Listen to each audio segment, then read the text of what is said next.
Hello everyone, welcome again to my channel. कैसे हो सभी? हमने लास्ट वीडियो में किया था इनफाइनाइट सीरीज़ का पार्ट 2 डिस्कस किया था एक्सरसाइज 3.2 का। उसी को कंटिन्यू करते हुए 3.2 के कंसेप्ट की और हम फर्दर डिटेल में इसको स्टडी करते हैं। सीक्वेंस एंड सीरीज़ बुक का चैप्टर नंबर 3 इनफाइनाइट सीरीज़ हम कर रहे हैं। अगर आप मेरे चैनल पे नए हैं, अगर मेरी वीडियो फर्स्ट टाइम देख रहे हैं तो चैनल को सब्सक्राइब ज़रूर कर देना और साथ में नोटिफिकेशन बेल को भी हिट कर देना। देखते हैं, थर्ड फॉर्म तक हमने लास्ट वीडियो में डिस्कस कर लिया था। इस वीडियो में हम करते हैं फोर्थ फॉर्म। अगर किसी ने पहले वाली वीडियोस नहीं देखी हैं तो मैं इसके डिस्क्रिप्शन में कंप्लीट प्लेलिस्ट का लिंक डाल दूँगी, वहाँ से जाके उसको देख लेना। नेक्स्ट देखो फोर्थ फॉर्म। फोर्थ फॉर्म क्या है?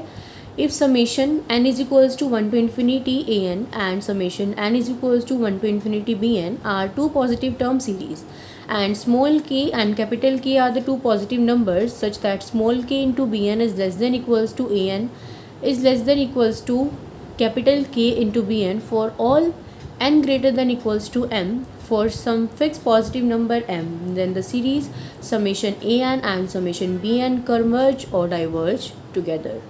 इतनी बड़ी स्टेटमेंट। अब देखो क्या कहते हैं ये दोनों जो सीरीज़ हैं, पॉजिटिव टर्म सीरीज़ हैं, ये स्मॉल के और कैपिटल के दो पॉजिटिव नंबर्स हैं। इस तरह से हैं कि स्मॉल के की मल्टीप्लिकेशन बी एन के साथ करते हैं तो वो छोटा है रहता है या फिर इक्वल रहता है ए एन के, और capital K into B N की मल्टीप्लिकेशन करते हैं तो ए एन उससे छोटा रहता है। ये वाली वैल्यू किसके लिए है? N greater than equals to m, यानी कि एम या तो ये वाली वैल्यू m के लिए सेटिस्फाई होगी या फिर m+1, m+2, m+3 अपसॉन इसके लिए ये वाली वैल्यू सेटिस्फाई होगी। तो हमें प्रूव करना है कि ये दोनों सीरीज़ या तो इकट्ठे कन्वर्ज करेंगी तो भी इकट्ठे कन्वर्ज करेंगी और डाइवर्ज करेंगी तो भी इकट्ठे डाइवर्ज करेंगी। ठीक है, तो इस वाली इनइक्वालिटी से मैं लिख सकती हूँ k B N is less than equals to A n. इसको भूल जाते हैं हमने इस वाली इनइक्वालिटी को लिख लिया। यहाँ से हमने बी एन की वैल्यू को निकाल दिया। बी एन की वैल्यू क्या आ जाएगी? 1/k into A N. अब आपको याद हो हमने कंपैरिजन टेस्ट किया था, थर्ड कंपैरिजन टेस्ट की यहाँ पे बात हो रही है। थर्ड कंपैरिजन टेस्ट में क्या था? A N less than equals to capital K into B N था। बी एन बड़ा है तो बी एन कन्वर्ज करता था तो ए एन भी कन्वर्ज करता था, और अगर ए एन डाइवर्ज करता था तो बी एन भी डाइवर्ज करता था। अब आपके माइंड में ये क्वेश्चन आएगा कि यहाँ पे हमने फर्स्ट फॉर्म का यूज़ क्यों नहीं किया? तो ध्यान से देखो ज़रा, फर्स्ट फॉर्म में यहाँ पे किसी भी m के बारे में हमने डिस्कस नहीं किया था। जो फर्स्ट कंपैरिजन टेस्ट था वो नेचुरल नंबर्स n के लिए था, बट अभी जो हमारा ये क्वेश्चन है इसमें हमें साफ साफ लिखा हुआ है कि n greater than equals to m। तो हमारे पास थर्ड फॉर्म में ये रिजल्ट था जहाँ पे ये n greater than equals to m के लिए था। तो इसी वजह से हमने थर्ड फॉर्म के रिजल्ट को उठाया यहाँ से। अगर बी एन कन्वर्ज करेगा तो ए एन कन्वर्ज करेगा, ए एन डाइवर्ज करेगा तो बी एन भी डाइवर्ज करेगा। तो हमने ये चीज़ प्रूव कर दी पहले ही। तो अब हम यहाँ पे डायरेक्टली लिख सकते हैं कि इस स्टेटमेंट के लिए n greater than equals to M के लिए यहाँ पे ए एन क्या है? बड़ा है। तो अगर ए एन कन्वर्ज करेगा तो बी एन भी कन्वर्ज करेगा, बी एन डाइवर्ज करेगा तो ए एन डाइवर्ज करेगा। क्लियर है? समझ आ गया? अभी हमने इस वाली इनक्वालिटी का यूज़ किया, अब हम इस वाली इनक्वालिटी का यूज़ करते हैं। A N less than equals to K into B N, ये वाली सेम भी किसके लिए रहेगी? N greater than equals to M के लिए रहेगी। तो इसमें भी हम किसका यूज़ करेंगे? थर्ड कंपैरिजन टेस्ट का यूज़ करेंगे। यहाँ पे कौन बड़ा है? बी एन बड़ा है। तो अगर बी एन कन्वर्ज करेगा तो ए एन कन्वर्ज करेगा, ए एन डाइवर्ज करेगा तो बी एन डाइवर्ज करेगा। अब इन इक्वेशंस को देखो, ए एन कन्वर्जेंट है तो बी एन कन्वर्जेंट है, ए एन डाइवर्जेंट है तो बी एन डाइवर्जेंट है, बी एन डाइवर्जेंट तो A N divergent, B N convergent तो ए एन कन्वर्जेंट। तो इन चार इक्वेशन से हम क्या लिख सकते हैं कि ये दोनों कन्वर्ज और डाइवर्ज इकट्ठे करेंगे। ठीक है, क्लियर है? समझ आ गया? फोर्थ टेस्ट में हमने पहले वाले टेस्ट का यूज़ किया। नेक्स्ट देखते हैं फिफ्थ फॉर्म। तो फिफ्थ फॉर्म में क्या कह रहे हैं? If summation n is equals to 1 to infinity, if summation n is equals to 1 to infinity and summation n is equals to 1 to infinity bn are the two series of positive terms such that limit n approaches to infinity an by bn is equals to l, finite and non-zero, then both the series this and this converge or diverge together.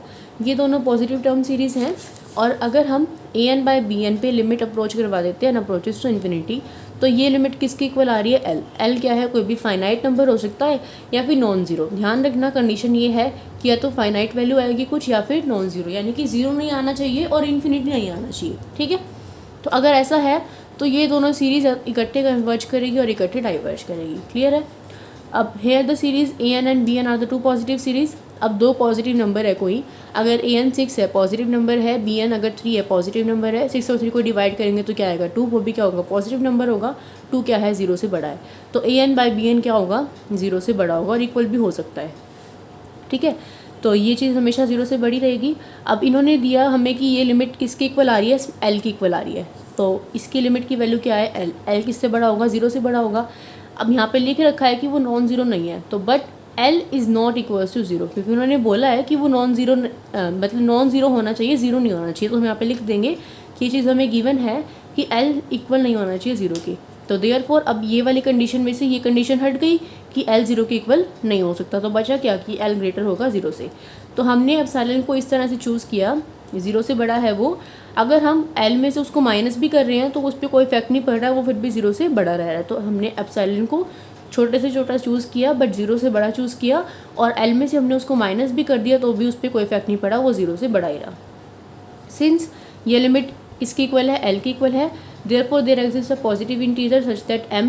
अब हमने यहाँ पे limit की definition लगा दी कि अगर इसकी limit l है तो पॉजिटिव इंटीजर m इस तरह से एग्जिस्ट करेगा कि अगर इस ये वाली जो वैल्यू होगी वो किससे लेस होगी, एप्सिलॉन से। हम करते हैं ना लिमिट की डेफिनेशन, इसको यहाँ माइनस में ले जाओ, A N by N minus L का मोड किससे लेस होगा एप्सिलॉन से, और ये किसके लिए सेटिस्फाई है n greater than equals to m के लिए। क्लियर है, इतनी बात समझ में आ गई।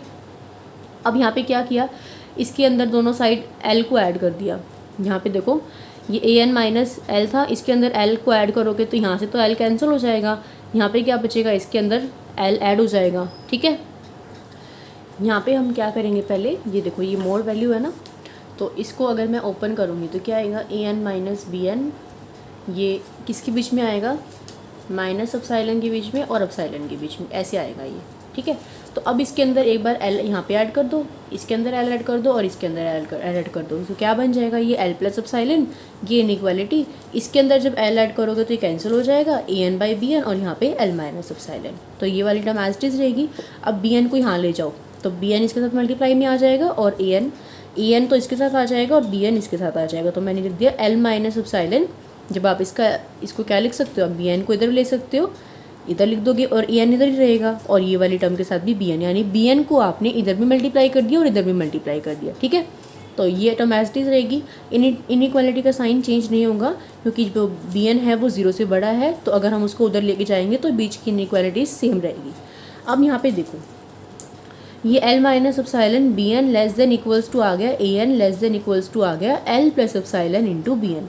अब ये क्या है, इसको हमने मान लिया के इक्वल, स्मॉल के इक्वल, और इसको मान लिया हमने कैपिटल के इक्वल, तो इसको लिख दिया मैंने small k into B N less than equals to A N less than equals to l plus epsilon को मान लिया capital K into B N, हर किसी वैल्यू के लिए एन जो बड़ा है एम के लिए। तो बाय कंपैरिजन टेस्ट फोर्थ, अब फोर्थ कंपैरिजन टेस्ट पे आ जाओ जो कि हमने अभी किया था। ये देखो इसमें क्या स्टेटमेंट थी, K B N less than equals to A N less than equals to K B N for all N greater than equals to M.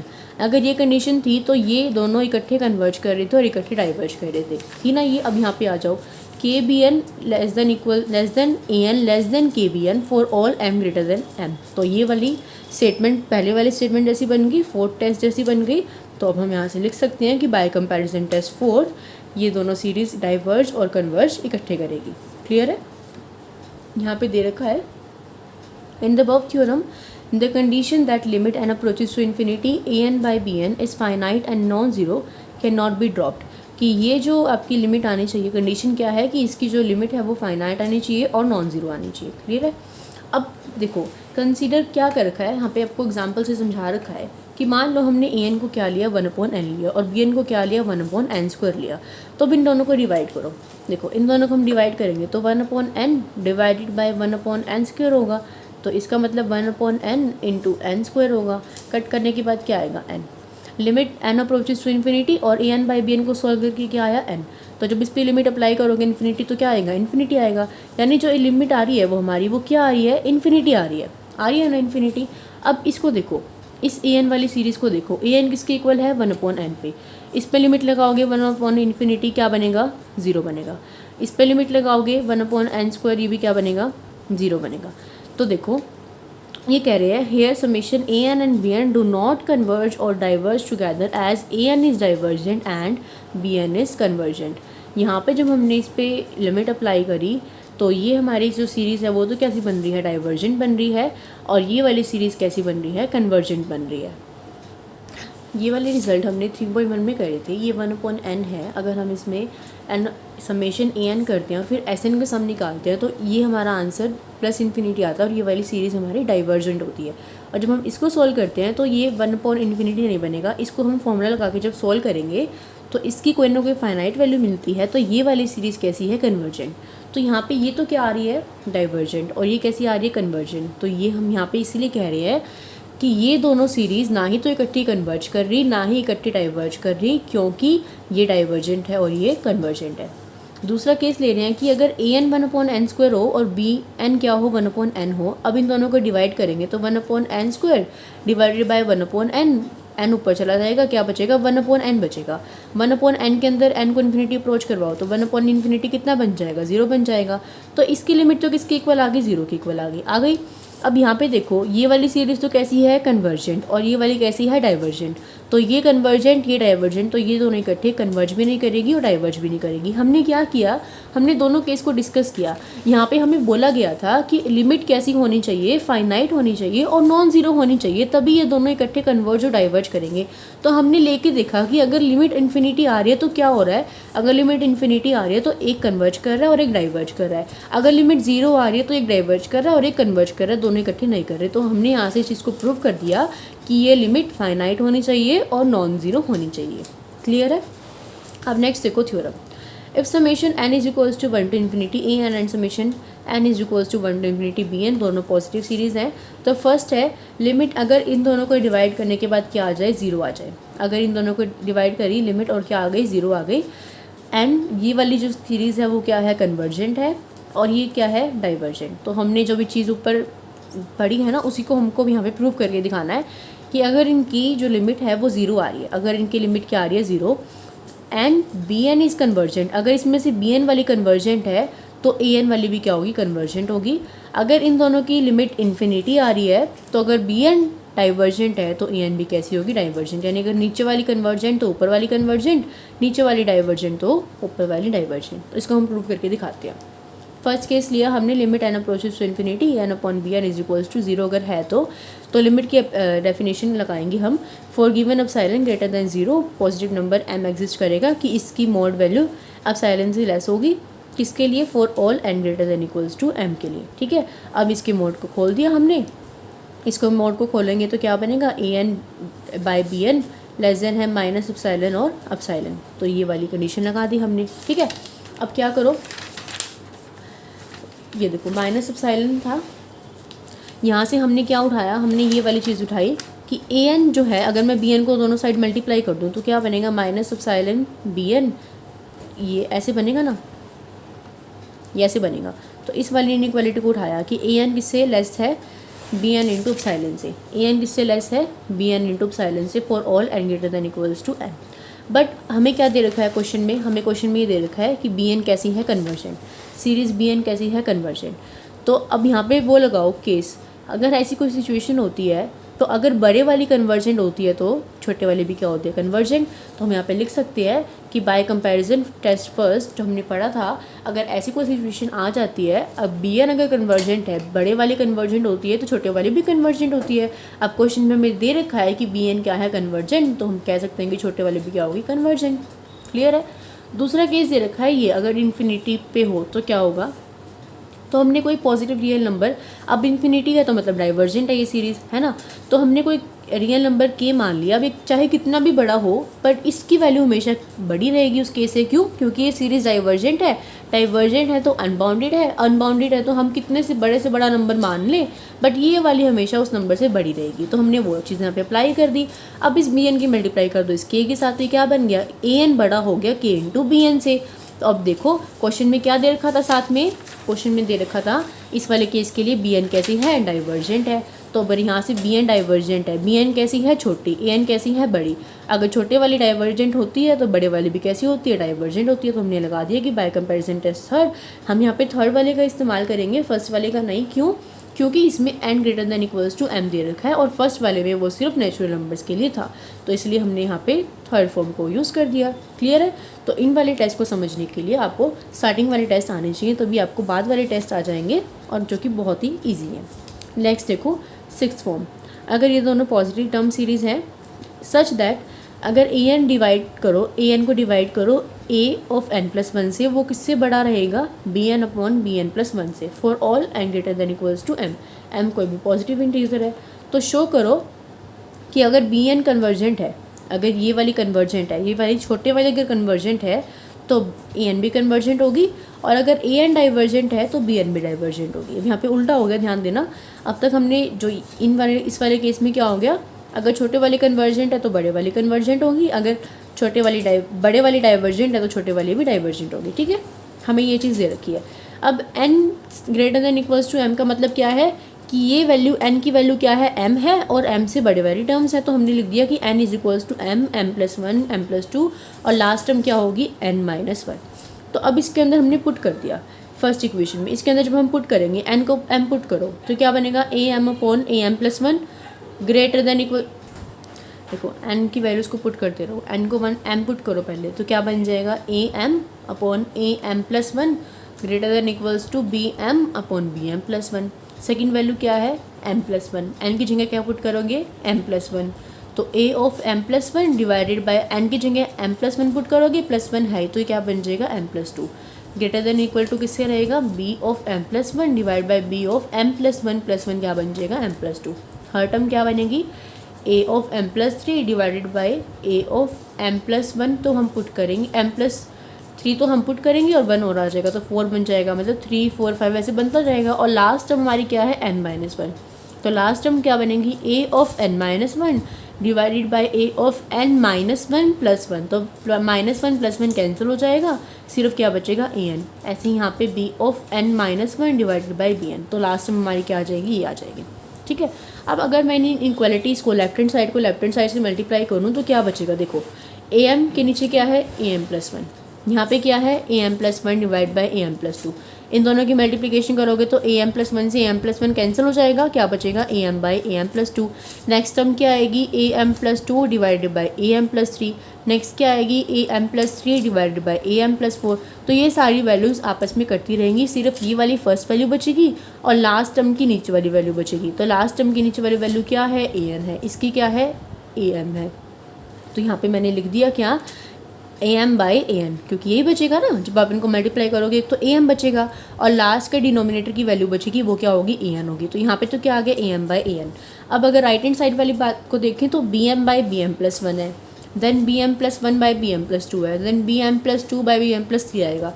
तो सारी टर्म करती रहेंगी, सिर्फ यहाँ से bm बचेगा और लास्ट वाला ये bn बचेगा। तो यहाँ पे क्या बच गया bm बाई bn। अब इसको रेसिप्रोकल करके लिख दिया an by am, inequality change हो गई, लेस देन इक्वल्स टू बन गया bn by bm for all n equals to m। ऐसा हमने इसलिए किया क्योंकि हमें ये दे रखा है कि bn कन्वर्जेंट है तो शो करो an कन्वर्जेंट होगी।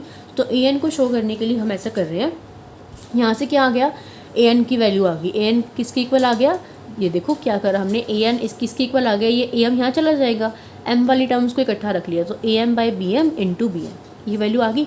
इस वैल्यू को नंबर मान लो कोई भी k, तो क्या आ गया an less than equals to k bn। क्या दे रखा है फर्स्ट पार्ट में, bn कैसा है कन्वर्जेंट, तो bn अगर कन्वर्जेंट है, bn कैसा है बड़ा, बड़े वाला कन्वर्जेंट है तो छोटे वाला भी कन्वर्जेंट होगा। For all m equal to m, तो ये कौन से वाला केस हो गया हमारा, थर्ड वाला टेस्ट हो गया। सेकंड पार्ट में क्या दे रखा है कि an डाइवर्जेंट है, तो यही हमारी ये आ गई हमारी सीरीज़। इससे क्या देखें इनइक्वालिटी आ गई, an डाइवर्जेंट है, an कैसा है छोटा है, छोटे वाला डाइवर्जेंट तो बड़े वाला यानी कि bn भी क्या होगा डाइवर्जेंट होगा। थर्ड हमारी जो टेस्ट सीरीज़ थी उससे हमने ये बात लिख दी। क्लियर है, समझ में आ गई। तो यहाँ पे ख़त्म होते हैं आपके सारे फॉर्म वाले टेस्ट ख़त्म होते हैं। अब सिर्फ एक टेस्ट रह गया जो कि है हाइपर हार्मोनिक सीरीज़ और you can say p series test, जो कि थोड़ा सा लेंदी है, तो इसको हम अलग से वीडियो में कवर करते हैं। उसके बाद 3.2 का नहीं, थर्ड चैप्टर का ये सारा कंसेप्ट हमारा कंप्लीट हो जाता है। सिर्फ अब इसके एग्जांपल्स और एक्सरसाइज रह जाते हैं, देन मैं आपको इसकी एक्सरसाइज करवा दूँगी। बाकी नेक्स्ट वीडियो में हम इसके टेस्ट के बारे में पढ़ते हैं, फिर इसकी एक्सरसाइज को करते हैं। सो मिलते हैं नेक्स्ट वीडियो में, till then bye, take care. Video पसंद आई तो वीडियो को लाइक ज़रूर कर देना, अपने फ्रेंड्स के साथ शेयर करना मत भूलना। बाय।